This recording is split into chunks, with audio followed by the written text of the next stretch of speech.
Welcome to Indiana Baseball Weekly, presented by Big Ten Plus. I'm Griffin Epstein alongside Nick Rodecap. We are back to talk Indiana baseball for another week. And Nick, it was another successful week for Jeff Mercer's squad. The Hoosiers have now won 15 out of their last 17 games. This week, a midweek victory against Penn State, and then they head on the road for the first time in Big Ten play and take 2 of 3 games from Penn State. What was your big takeaway from the weekend? Well, the big takeaway I've got is that Indiana has reliable pitching depth. Now, we've seen guys like Ryan Kraft, Craig Yoho, Aiden Decker-Petty, Luke Sennard. Those guys have been dependable from the start of the season, but what we saw this week is that there are a couple guys in particular that really came out and stepped up in big spots where they necessarily haven't performed in before.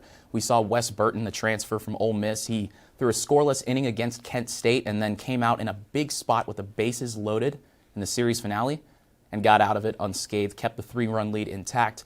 Nathan Ball also balled out for Indiana. He had a scoreless 1-2-3 frame where I think he struck out the side against Kent State.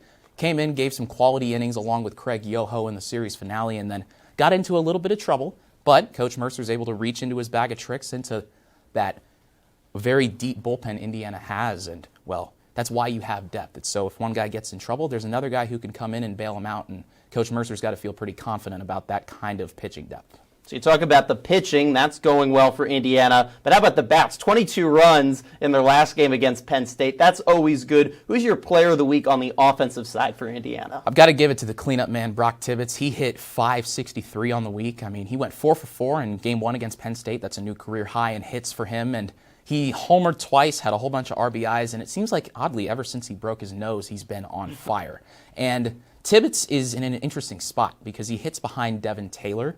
And Taylor is a guy who we've seen pop up a lot. He rose up to the 3-hole and just started hitting the cover off the ball. And now teams really can't pitch around him because Tibbetts is so good behind him. So Tibbetts and Taylor really providing that 1-2 punch, but Brock Tibbetts at first base really stood out to me this week. So the Hoosiers are now 5-1 in the Big Ten, tied for first place with Michigan. Obviously still early, but is this team, Nick, officially a Big Ten title contender? Well, the Big Ten is always a Pandora's box, and it's really, really tied at the top. I think there are 4 teams that are in the running, one of which is Indiana, but we've also got to consider Michigan, Iowa, and Maryland.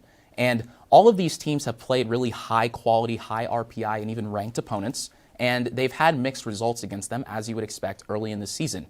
But it's a small sample size, and the Hoosiers, like some of these other teams, have quality non-conference wins against teams like Indiana State and Kent State. They stole a couple games from Auburn and Texas, and they've also swept Ohio State, but that was at home. And if they're going to win the Big Ten this year, I think they've got to prove it on the road. They took 2 out of 3 against Penn State, bounced back after they lost the first game. So I think if they want to win the conference, they're going to need to rely on that pitching depth we mentioned earlier, as well as making sure they're solid defensively. We know the bats are there. We've seen that throughout the season, but they've got to tighten up their other 2 facets of the game if they want to keep that going down the stretch. And now this weekend, they're going to face one of those contenders in Iowa, back home at Bart Kaufman Field. Maryland did take 2 or 3 games from the Hawkeyes last weekend, but Iowa was just ranked in the top 25, and for the second straight season, at least statistically, they have the best pitching staff in the Big Ten. What's the key this weekend, Nick, for Indiana? Well, Indiana's seen tough pitching all season long. They faced Trey Savage, a top draft prospect out at Eastern Carolina, and they only really had one guy who could get hot against him. That was Philip Glasser. They've seen some tough pitching from Ohio State. They got to, I believe it was their ace, put up a crooked number against him. And I think in order for Indiana to take this series against Iowa, they're going to have to feed off the home crowd because they are red hot when they play at the Bart. It's, home cooking. It's something they're very familiar with. And that's going to pay off, as well as the fact that they played that tough schedule early in the season. They faced off against teams like, as we mentioned, Auburn, Texas, Eastern Carolina, Long Beach State, and they learned a lot of things. Coach Mercer talks about it every year. They play a tough schedule early on, but they've learned some lessons, and now I think they're ready to take those into a high-stakes environment at home.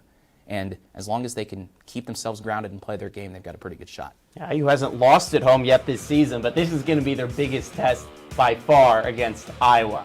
That does it for our show this week. Follow Indiana on BTN on Twitter and tune in to Big Ten Plus and BTN this weekend to watch IU take on Iowa. For Nick, I'm Griffin. Tune in again next week for another Indiana Baseball Weekly.